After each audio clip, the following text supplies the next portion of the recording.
What up, guys and ghouls, and welcome to another episode of Fright Mic. I'm Liz. I'm Sam. And we are celebrating women in horror this month. They should be celebrated every month, but this month specifically. All month long, we've curated, I'm going there. we have curated a list of movies directed by women filmmakers.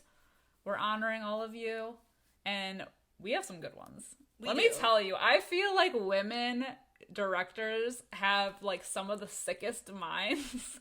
Yes. Like, some of the movies that I've seen that are directed by women specifically, like, are so twisted in a way that a man could never. Because, I don't know, men just, I don't even want to say it now, but I feel like women are just much more creative and subtle to the point where it's scary.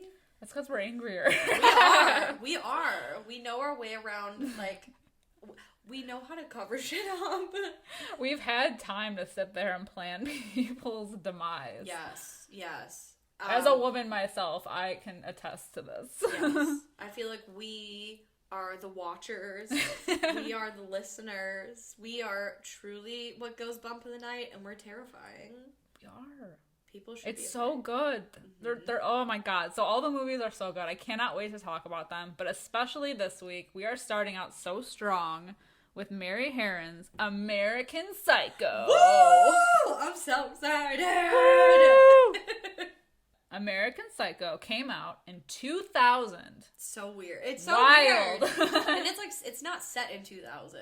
No. It's like set in the 80s. Yeah. But you can tell because of the blue shirt with the white collar. Yes. And typical the coke in the 80s. bathroom. Oh yeah. The coke in the bathroom is the thing that gives it the away. It's the soundtrack. It's the high-waisted underpants. It's everything. It's a mood. Mm-hmm. I love it. I know. So it currently has a 7.6 out of 10 on IMDb. It has a 69% on Rotten Tomatoes. Really? Yes. Wow. Actually, I thought it'd be higher. Yeah. That is weird. Yeah. Very weird. I'm upset. I know. It's always the ones that we want it to be higher that are not. And I'm very surprised that it's not higher. Like, this isn't a bad movie. No. So I'm confused. It's a classic, for sure. So I don't know. I'm a little confused. But Rotten Tomatoes always confuses me a little bit. Yeah, I never really trust Rotten Tomatoes. No. I gotta watch it for myself. Although sometimes I'll look at IMDb to be like, oh, okay, well, how bad did this really do? Sometimes I do, but I don't ever, like, if a movie has a bad review and I still want to see it, it's not gonna stop me. Yeah. I'm just very upset and surprised that this is only a 69%. It's not like it's low, but it's a lot lower than I thought. Yeah.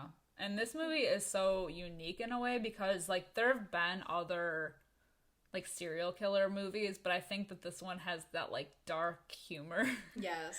The dark comedy and, like, all the satire that makes it so, like, interesting and different. I love Patrick Bateman. Yes. Oh my god. I love Christian Bale as Patrick Bateman. I'm pretty sure, like, and I love Christian Bale, but I'm pretty sure he might actually be a psycho in real life. Like, if someone told me he was actually a serial killer, I would believe them.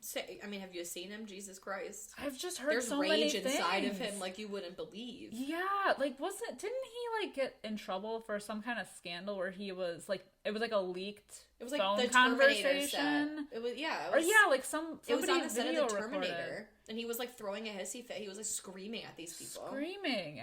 Yeah. I feel like that might be how he actually is in real life. Oh, absolutely. Like, I would be afraid.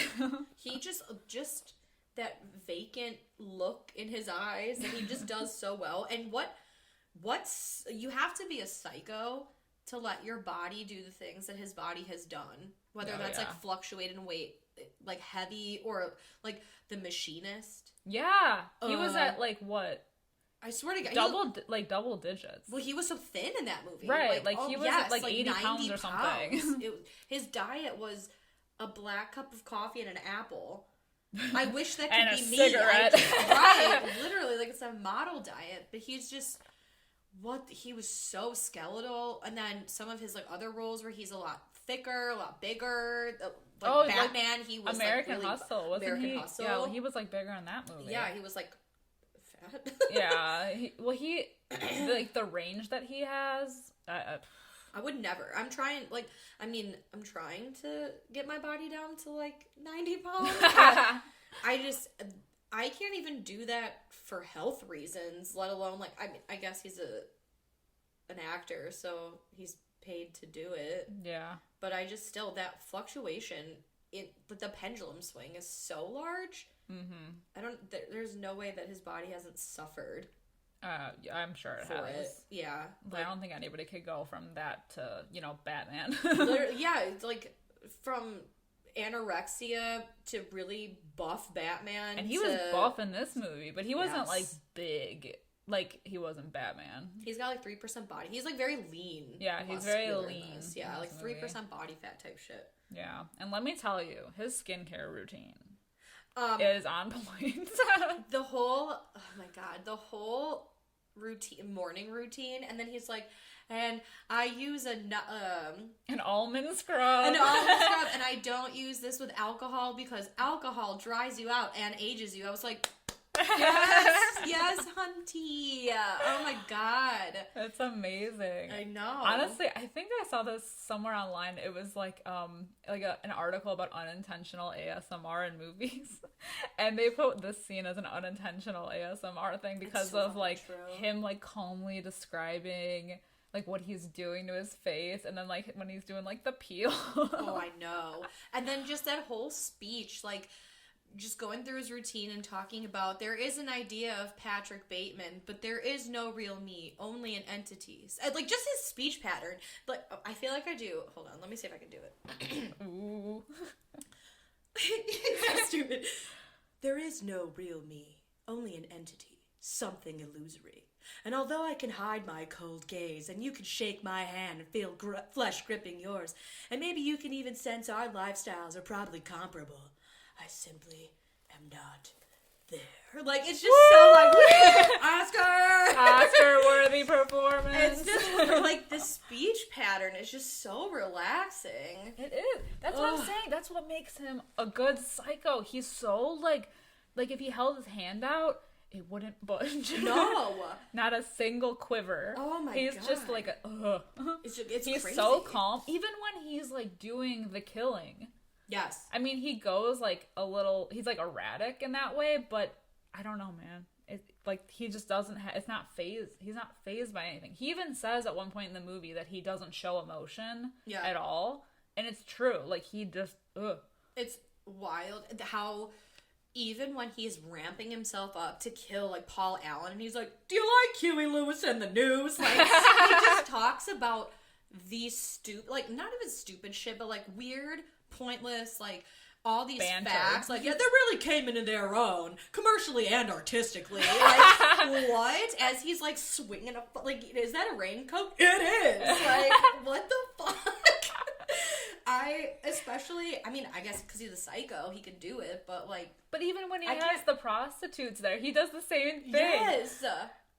Two people. When he's talking about the Whitney Houston album. Yes! It's fucking wild. Oh my god. Oh my it's god. so good. And the whole... Like, I still sometimes forget that he's actually saying these things out loud, like especially the beginning of the movie when they're at that bar. And she said, it's a cash bar, so what can I get you? And she turns around to get him the stolies or whatever. And he's like, I want to fucking murder you and play in your blood. Or like whatever. Yeah. And you see his reflection in the mirror, but she doesn't hear him and it's loud. And he says these things out loud and people just don't seem to hear him. And it's a lot of times in the movie, people don't even know what he looks like. Paul Allen thinks he's the other guy. At the end, his lawyer doesn't think he's Patrick Bateman. Like, and I think that's just a way to throw you off because, yeah, it happens a lot. Even in the dry cleaner scene, he's like screaming at them and telling them that he wants to kill them, and they're not like phased by this. So we're like, the entire movie, he's getting confused for other people. You know, he's like saying things and we don't know if it's like he's saying them out loud on screen, but no, it's because no one's hearing them. We're like, is it in his head? Because we're getting an inner monologue, so it's not exactly like playing by the rules. Yeah, of a movie, and it's just confusing. I think that, and he's the narrator. He's literally the narrator, but also he's the person who this movie is being, you know, who we're kind of seeing everything through. He's our narrator, and it just makes it so interesting to see the characters through his eyes. Like the cop, for example, Willem Dafoe. What's his name? Kincaid? Kimball, thank you. Who the fuck's Kincaid? I feel like, whatever. But I feel like the whole time, anytime he talks to Kincaid, no, Kimball. I did it again. God damn it. Anytime he talks to Willem Dafoe, it's almost like he knows that he did it, but he also doesn't know that he did it. And I think that's Patrick's, like, illusion or something. Yeah, it's the way that he thinks that the guy is talking to him. You know, especially when he whips out that Huey Lewis album. He's like, Huey Lewis, ever heard of him? Never. You know, right. Like, is it his conscience, even though he's a psycho, so he doesn't really have a conscience? He's just worried about getting caught. Well, the whole thing about this movie is that I think he tries, so it's all about like his appearance. Nothing in, and he even says at one point that like what's inside doesn't matter. Yeah. And everything is just a show. That's why they like bust out their business cards and they're having like a pissing contest over like the business cards. Which is amazing. Yes. That fucking scene. It's amazing. Like just the font, the like thickness, whatever. The color. Yeah, so it's all like an outward appearance thing, and all that's outside is what matters. Nothing inside matters, so it doesn't even matter. But I think with him, because he, you know, he says that he craves this lifestyle at night where he is going and killing. He kills like the homeless guy for no reason and his dog. Unnecessary. Yeah, like he's killing prostitutes. Like he's just doing it just to do it because he has this craving, a craving for blood, I guess. Yeah. And I think that I think he even mentions like it's starting to spill into his day. Because it like he can't control it and it's coming like undone. Yeah, and his I think mask that's of sanity is slipping. Right. And I think that's like the whole point is that it's starting to like slip into, and that's why we don't know what's real and what's not. Right. For so long. And just so many times in this movie it comes, you know, like you said, the dry cleaner scene when he's like, oh, I'm gonna fucking kill you. First of all, why would you bring blood-soaked sheets to a dry cleaner anyway and say it's but you know, and the nightclub, and then they're at, later on in the movie when they go to that other nightclub, and he's with all the business guys, and he's sitting there with those blonde girls that he eventually, like, kills the one, but, he says, why don't you ask me what I do? And she said, what do you do? And he says, oh my god, hold on. He says, like, murders and executions mostly. Yeah, murders and executions mostly. And she goes, do you like it? And he goes, I don't know, why? And she goes, oh, because most people that are into mergers and acquisitions don't really like it. And it's like... Hang on, what? What? I mean, I know clubs are loud, but... What? Like, did he actually say that, or what? That's what I'm saying. It's like, it could be. I know. It happens, so often through the movie that it could be. And some of these characters, too, it reminds me so much of... like a David Lynch movie. Yeah. Just some of the colors, because they're so bold, or like, I don't even know how to describe, like the gross like 80s like pale greens and the Pepto-Bismol pinks, and it's just so Easter egg. Yeah. Compared to the dark undertones of the movie, and some of these characters popping in and out, just like when he goes to Paul Allen's apartment at the end and everything is painted over and washed and the bodies are gone, and the lady said, did you see our thing in the Times? And he goes, no. Yes, the Times. She goes, there is no article in the Times. I think you should leave. And yeah, and the way she says that, you're like, does she know something? Right. Or is it like she doesn't want him to cause a scene because he knows something? Right. And then afterwards, when he talks to his lawyer, and he's like, "Hey, man, you know, like, so did you get my message?" He's like, "Oh, hilarious!" And he's like, "No, I'm Patrick Bateman. I killed Paul Allen. I murdered him. I chopped his head off or whatever. And he goes, that's impossible because I had lunch with him 2 weeks ago in London. And just gives him that, again, that look. Yeah. What? Like, what's happening? And again, I think it's because he's the narrator. And, at the end, the closing line is that this confession was basically, like, all for nothing. Yeah. So... And it doesn't matter. He, like, smiles almost because he, like, it doesn't matter what he says. Like he said, the confession is nothing. No one believes him. Right. So he's, like, kind of laughing about it, but did it actually happen? Exactly.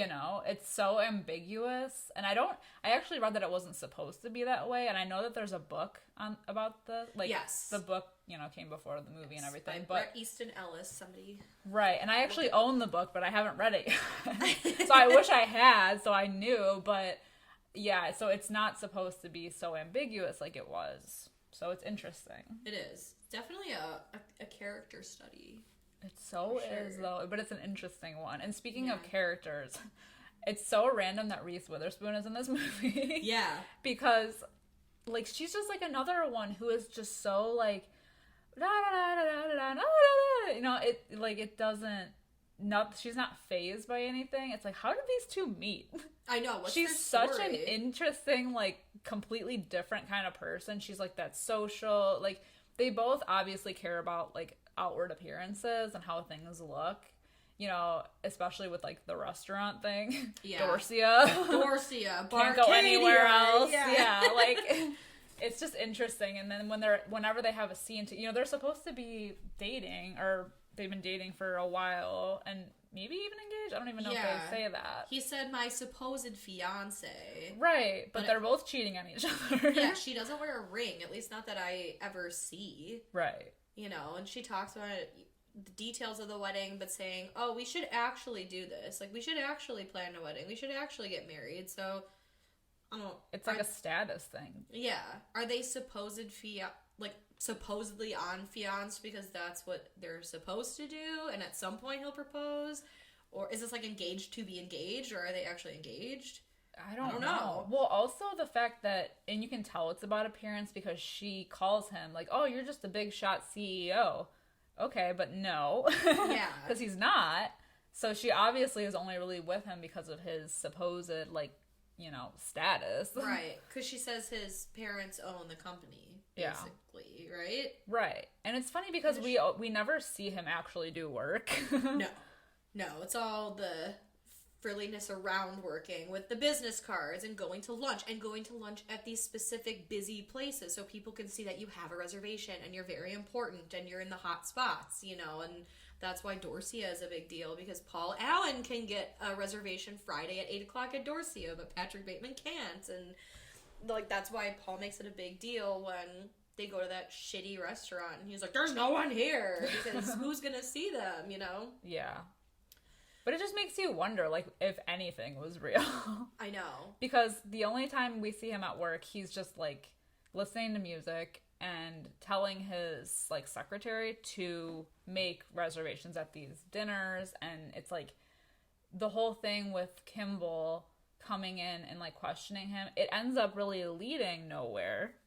So, and now that we know that his lawyer was with Paul Allen, got lunch with him. Right. Like, what is actually real? Like, what actually happened? Is this like a cover-up to save him from himself, but no one knows who he is? Like, there's so many layers to this movie. Yeah, and his planner that his secretary finds with all the drawings are these things that maybe he was just thinking of and drew them and envisioned them happening, but they didn't really happen. Right. And up to this point, like, I feel like there's a specific scene where everything kind of starts crumbling, and that's with the whole, like, the cat in the ATM. Yes. Like, where he's at the ATM and it says, feed me a stray cat, and there's, like, happens to be a cat that comes by, and he's like, that's weird. And then he just, like, goes on that killing rampage. Yeah. And then, like, a car blows up, and even he is like, what the fuck? Yeah. Because he's like, okay, that's weird. And then it's just, like, the helicopter in the building, and it's just so, like, unbelievable and so, like, blown out of proportion.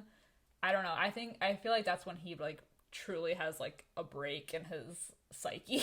Yes. Yeah, shit goes south for him. He lost it, especially when he calls his lawyer and leaves him that confession. You know, and was like, yeah, and then Paul Allen's body is disintegrating in Hell's Kitchen. And I in a bathtub. Right. And I've killed, I don't know, like 20 homeless people. I mean, I guess you could say I'm a pretty sick guy. Like, what the fuck?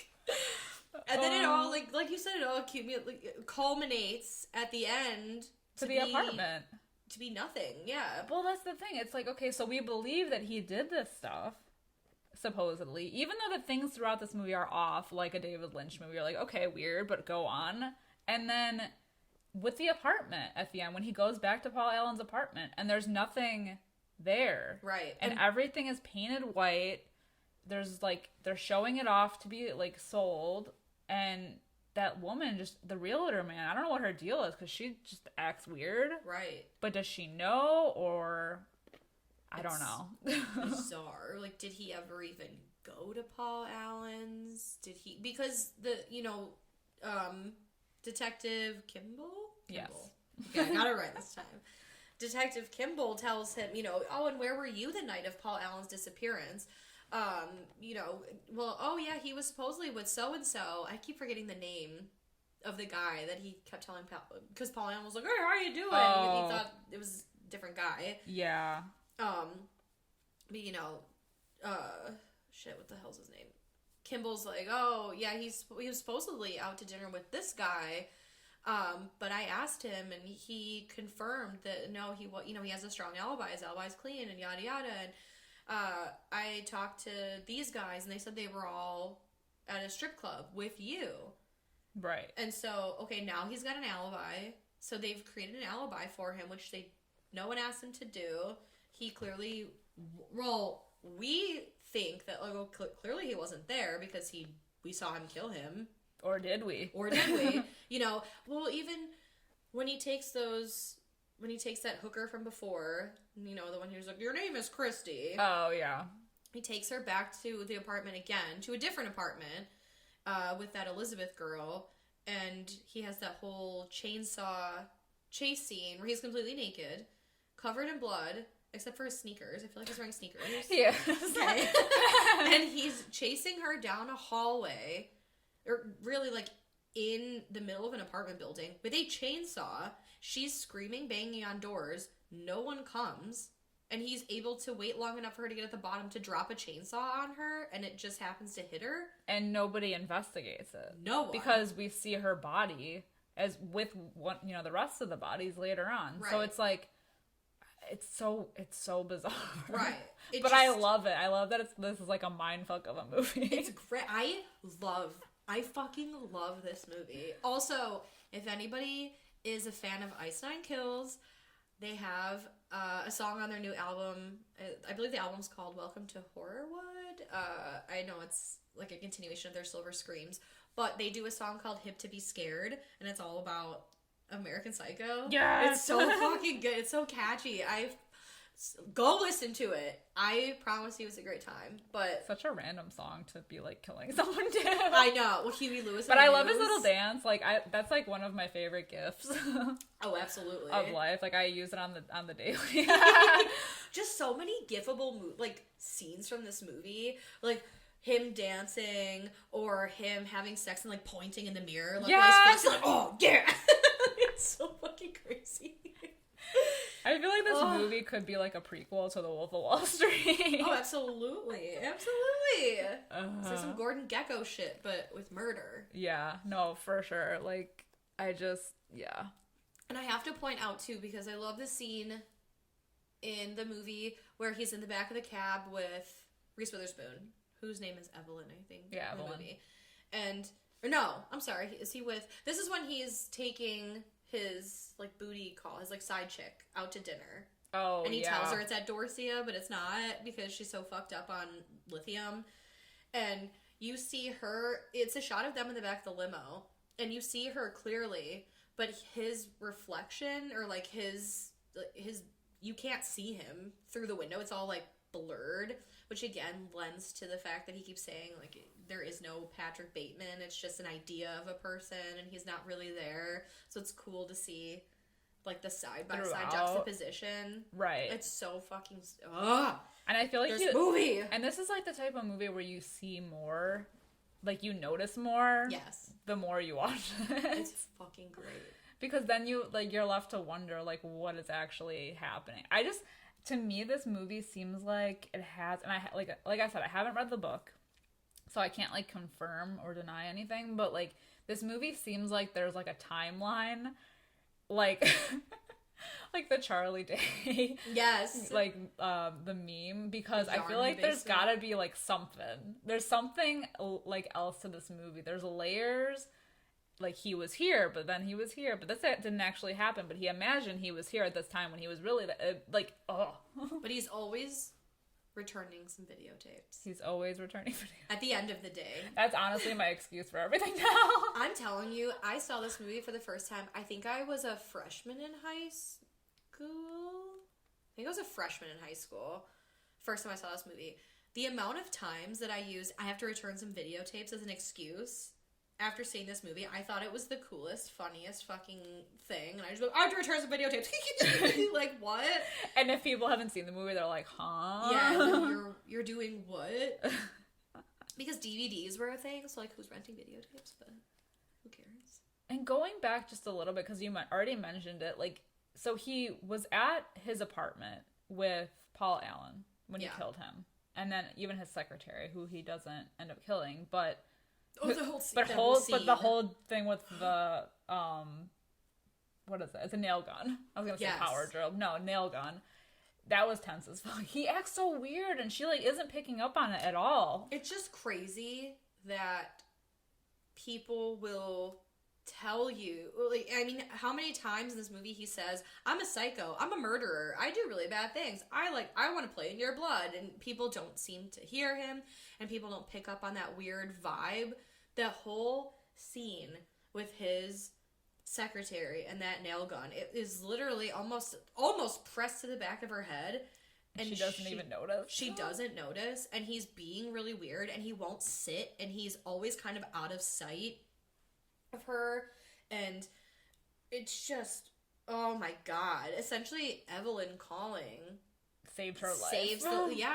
And that double entendre conversation that they're having, where he's like, I think you should go because I'm afraid I can't control myself, I'm afraid something bad will happen, and the whole time she's thinking probably like, oh like, you don't want to cheat you, right? But he's like, I don't want to hurt you, do you want to get hurt? And she's like, no, probably not. But he doesn't mean emotionally. He just like, he's gonna fucking kill you, and it's weird. People have vibes. You pick up on the vibes of these people. How does no one pick up on his weird ass psycho vibe? Well, I feel like it was less, and like I feel like people didn't pick them up. Either they were so good, these serial killers, at being, like, suave and just whatever, and I think that's what it was, because, like, look at how, like, people would say, like, Ted Bundy was. Yeah, like, true. They said he was so charismatic, like, you wouldn't even be able to tell that he did all these awful things, and I feel like nowadays, like, no one trusts anyone anymore. I know. Man or woman, like, full psycho, it's, it's whatever. But back then, and I'm saying that like it was like, 100 years ago, but like maybe, it was harder to tell. And everyone was so drugged up between the Quaaludes and the lithium and the coke.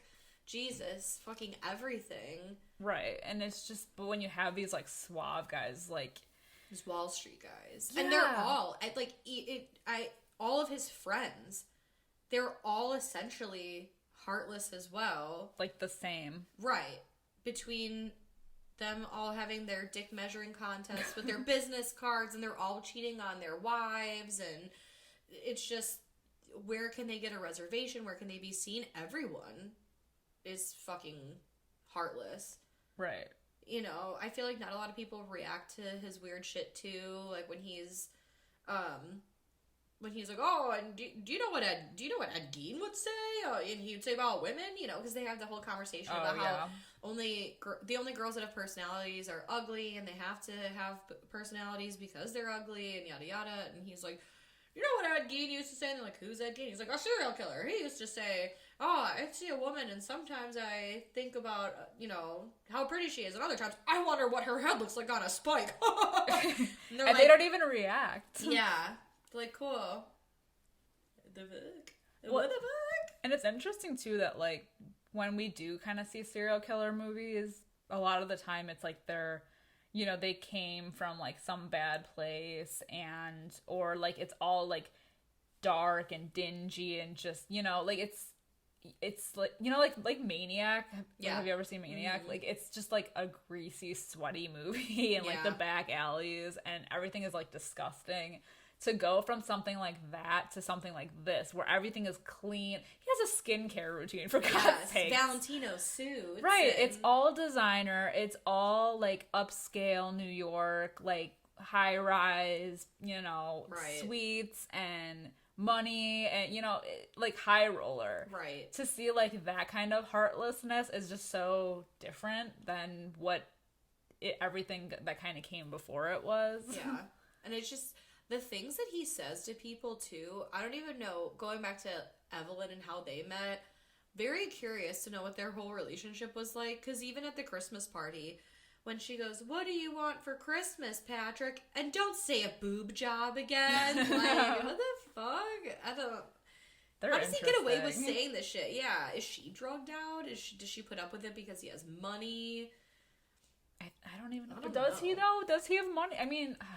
Well, clearly he does, because he also wears, what does he say, like, is it like a Valentino suit? Gaultier. Yes, and he also wears Oliver Peoples glasses, and they go to the same barber, but he has a slightly better haircut, and, like, all this like, stuff, like, it's all these things, and Paul Allen's apartment, of course he lives in, the garden, whatever the fuck. Oh, the view of the park. Yes, and it's definitely better than mine. And I love that that's what his thoughts are, like, just upon breaking into Paul Allen's house, is like, oh, of course he has a bigger apartment than mine, definitely more expensive, definitely more, like, square footage, and it overlooks the park.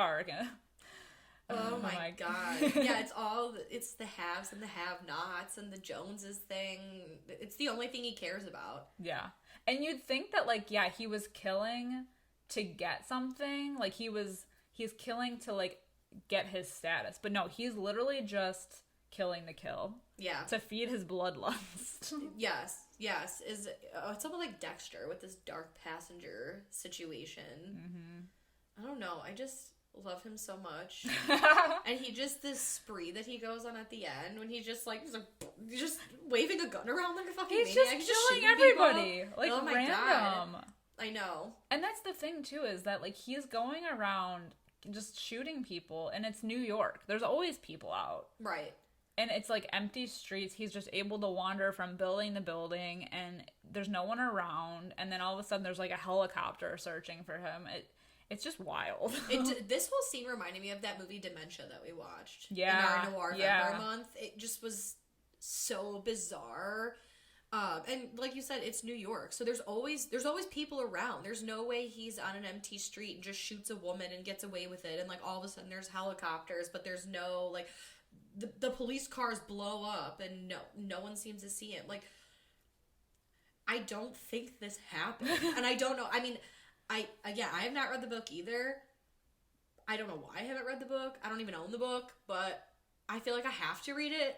Just to know. I need to know if there's more information. I heard that the book was a lot darker, like a lot gorier, and that they toned it down for this film, like, a little bit. So I'm interested. I have it. I just haven't picked it up yet. This movie is just so good. I could literally just go, like, line for line for this fucking movie, but anyone that hasn't seen it, like, just please go fucking watch it.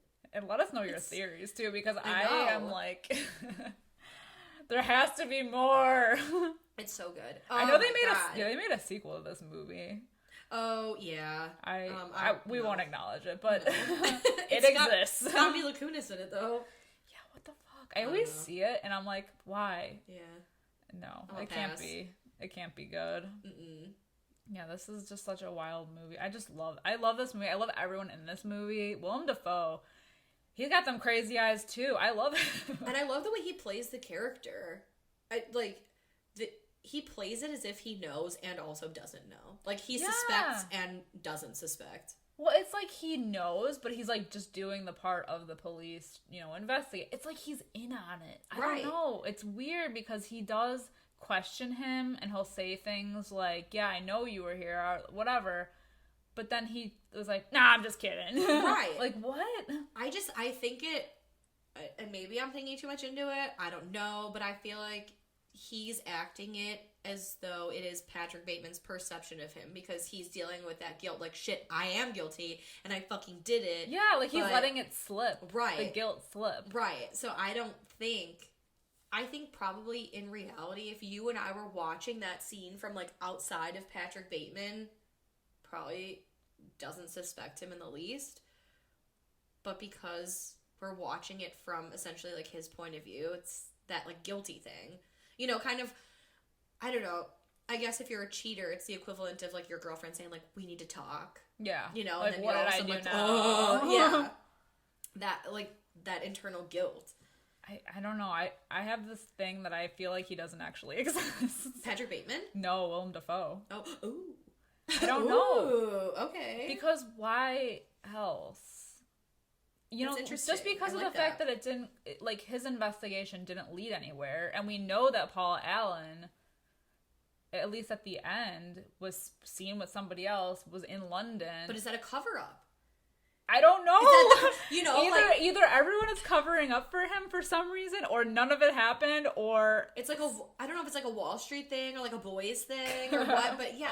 I remember the first time I watched this movie, I didn't like it because of the ambiguity. I watched it again later with a friend and was like, oh wait, this movie is actually fucking sick. But when I watched it for the first time, I'm like, oh, so they're all covering up for him to say like, because Willem Dafoe says, oh yeah, no, we followed a lead, we checked his apartment, his bags are gone, a suitcase is gone, and we had a lead in London, but we have yet to actually get any identification. It's just basically they heard he was in London with this person, and I thought his lawyer was like, oh, yeah, I was in London with him 2 weeks ago, which is what I told the police when they went looking for him. Right. To cover it up. That's how I interpreted it, but... Or maybe he is Paul Allen. Maybe he is Paul, because no one fucking knows who he is. Because Paul Allen is this big hot shot, so in his, like, maybe he just has, like, a split personality or something. Like, he's Paul Allen, but he has this, like, split personality where the Patrick Bateman side of him is the serial killer. But, like, Evelyn's like, oh, you're a big hotshot CEO, which is what I'm pretty sure... I don't know if that's, like, what Paul Allen's business card said, or if, he was, like, this big hotshot. I don't know. But, like... And the fact that he, maybe he has 2 apartments. He has the Patrick Bateman apartment and he has the Paul Allen apartment because he's able to go in. And how else would, because he did pack the bags. Yeah. He did leave the voice message. And the voice message is in his voice. Right. Like, hey, this is Paul. I'm going to London. Cecilia, I'll call you when I'm back. Like, right. Fuck. Like, how do you know, like, who is secret? Like, what? Right. It's gotta be. That's my ultimate theory, is that they're the same person. It's crazy. I love all the theories. And that he's like, I don't know, he's like sick, and I mean, I don't know who he would have killed though. Unless he didn't kill anyone. Like, unless he's, because he's dreaming up this other life. Right. And Jean, his secretary, finds those drawings in his book. So I wonder if he's, because he's drawing the chainsaw murder when he's breaking up with Evelyn in the restaurant. He's drawing it in crayon. Yeah. No one says on anything. The kids' menu. Right. No one is fucking saying anything. And I just feel like, I wonder if all these drawings are his fantasy. Like, when coming he's drawing out. when he's drawing the pictures, he's visualizing this fantasy.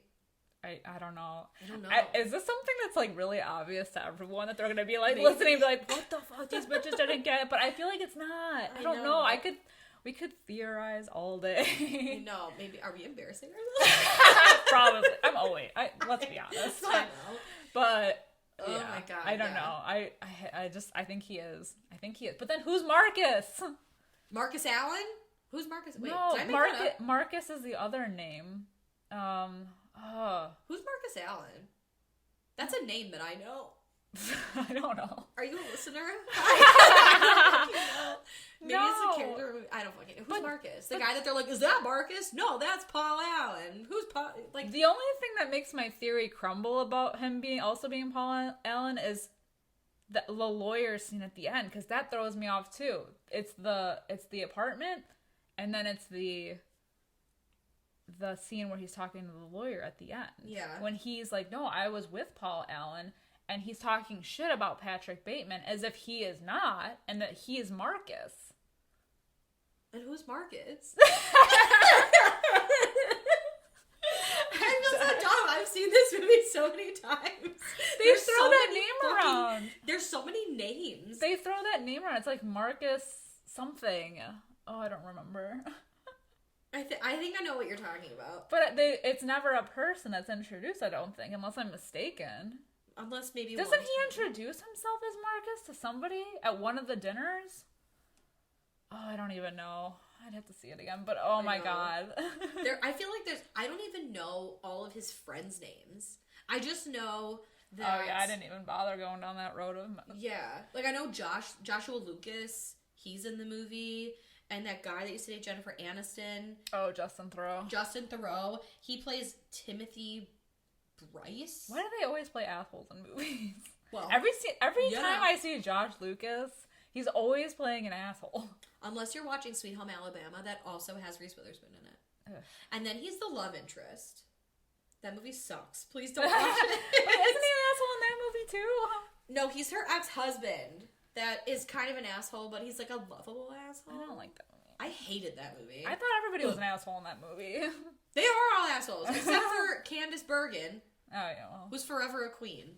She keeps shit real. Can do no wrong. Absolutely. Oh my god. My brain, when I try to like figure out this movie, it's all schmagoggled. I know. Every time I watch it, I just like take it all at face value because it's a great time. Commercially and artistically. But my brain likes to try to figure things out even though... Oh, same. Yeah. Ugh. I'm never going to get the answers I want. Maybe I will if I read the book. But again, it might be like a Shutter Island situation. I have seen Shutter Island a million times. I have read the book. The book is definitely darker, definitely scarier, and has... I think the ending is the same but different. Because I feel like in the movie they tried to leave it ambiguous. Yeah. Even though it's not really ambiguous. Well, books always explain more. Yeah. So it gives you a better idea. So I don't know if it's like one of those situations or if it's a different thing entirely, but I don't know. I don't know. Now I want to read the book. I know. Because now I'm curious. I'll read it and then I'll let you borrow it. Yeah, please do. Because yes. I have to know now. I know. And I've seen this movie like a bunch of times, but every time it's like I watch it and I just like rewatching it just brings back the whole feeling of like I need to figure it out. I know. It's so great. And I feel bad because I know earlier this year American Psycho was on Amazon Prime. Because I remember watching it on Amazon Prime so I wouldn't have to go down into my basement to get the movie. But I always kind of like to see where things are streaming for the podcast. And I know you had mentioned before I recorded, it's not streaming on anything. No, not So I feel awful. So you guys will have to go out and buy it. But I promise you it's worth the purchase. Or you can rent it on Amazon. But please watch this movie. It is so fucking good. You won't be disappointed. It is so... I feel bad saying it's funny. It's like a work of art. It's great. It's a dark comedy. I think they have humor throughout this movie. It's a dark movie, but it's also like, I don't know, there's humor thrown in there. So I think it's intentionally like that. And it's very ASMR. Yeah, it is very so ASMR. His speech pattern, I can't. When he's just like calmly explaining things, yes. I could listen to that shit all day. Me too. I could listen to him talk about fucking anything. And everything he talks about is pointless. I don't know if it's shit that he thinks people care about that makes him seem more human. But again, the whole, like, Whitney Houston, Huey Lewis, anything he talks about. And, like, when he's talking about the sheets. He's like, I can only get these in Arizona. They're very expensive. Like, 1,000% cotton. Exactly. Like, oh my God. I don't care. And he's like, I want to fucking cut your throat and play in your blood. I'd be like, okay. That's probably why people go back with him. Because he's so... Even though he's got the creep vibe, he's just disarming that way. He does. He does have a creep vibe. I love him. I know. Amazing. I feel like we're like... We could talk about this movie all day. Literally. Is there anything else that you specifically want to talk about? Just the fact that he's supposed to play a 27-year-old in the movie, and he looks so old, but I looked it up. He was 26 in the movie, so he's actually younger than what he says he is. Oh my God. I know, I was like, he has like 27. Man face. You know how there's like boyish people who are like forever looking like they're 16? He has man face. He's a man. He's forever like 30 to 40-year-old brain. Yes. Which makes him look great for his age now. Yeah. Yeah. But incredible. I don't think I have anything else to add. I think we've gushed about this movie. How about you? Anything to add? Oh, just that the fun fact that I was, you know how he mentions so many designer like labels? Well, I guess a bunch of designers didn't want to be like they wanted the mention, but they didn't want it to be like him wearing a Jean-Paul Gaultier suit while killing anyone.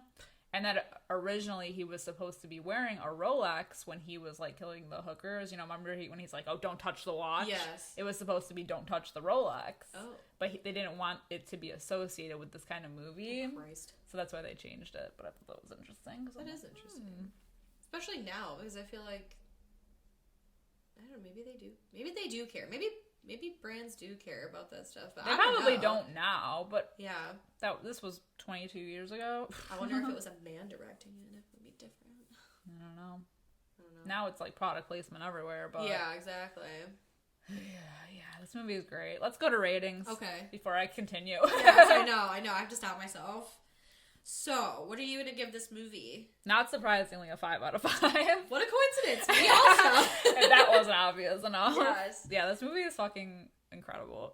I know. I love it. Everything.